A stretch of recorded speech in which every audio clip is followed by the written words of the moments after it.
గద్దర్ అవార్డుల మీద మురళీకృష్ణ మాట్లాడుతున్నారు. ఇప్పుడు అలా చూద్దాం. Ala Vaikunthapurramuloo second best film Colour Photo, third best film Middle Class Melodies. 2021లో first best film RRR, second best film Akhanda, third best film Uppena.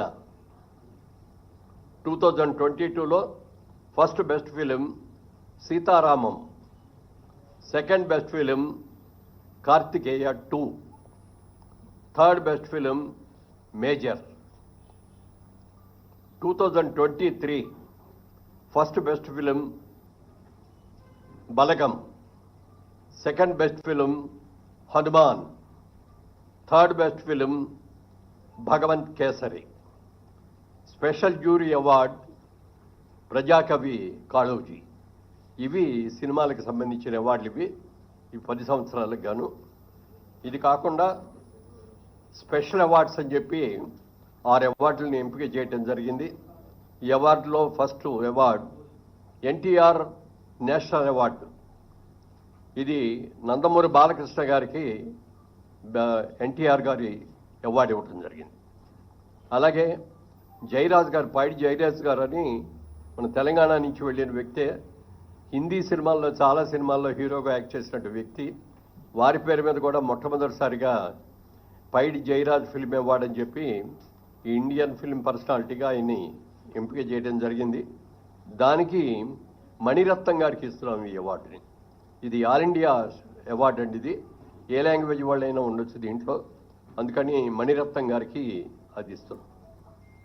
Next BN Reddy film award for Telugu film director Shri Sukumar, ఆయన best director.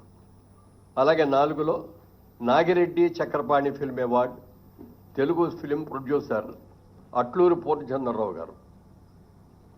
అలాగే కాంతారావు గారి పేరును కూడా మొట్టమొదటిసారిగా రేవంత్ రెడ్డి గారు వీరి పేరు మీద కూడా ఒక అవార్డుని ఇవ్వటం జరిగింది.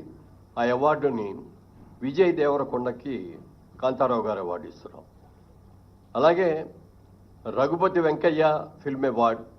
ఇది అదర్ దాన్ ఫిల్మ్ ఆర్టిస్ట్, అంటే కేటగిరీలో ఫిల్మ్ ఆర్టిస్ట్ కాకుండా అదర్ వాళ్ళకి. దీనిలో ప్రముఖ రచయిత ఎండమూరి వీరేంద్రనాథ్ గారికి ఈ అవార్డు సెలక్షన్ జరిగింది. ఇది అవార్డుల యొక్క వివరాలు. ముఖ్యంగా సినిమా ఇండస్ట్రీ అందరి తరఫున మన ముఖ్యమంత్రి గారికి మనస్ఫూర్తిగా అభినందనలు తెలియజేస్తూ, రాత్రి కూడా చెప్పారు ఆయన, బాగా చేయండి, అందరూ వచ్చేటట్టుగా అటెండ్ అయ్యేటట్టు చూడండి అని చెప్పారు. తప్పకుండా ప్రతి ఒక్కళ్ళు కూడా ఈ అవార్డ్స్కి ఘనంగా చేసుకొని ఒక మంచి బిగినింగ్ మళ్ళీ ఇవ్వాలని చెప్పి అందరినీ కోరుకుంటున్నాను. Thank you. సో ఈ నెల నెక్స్ట్ మంత్ జూన్ 14th రోజు 2024 అవార్డ్స్తో పాటు ఈ 10 years అవార్డ్స్ కూడా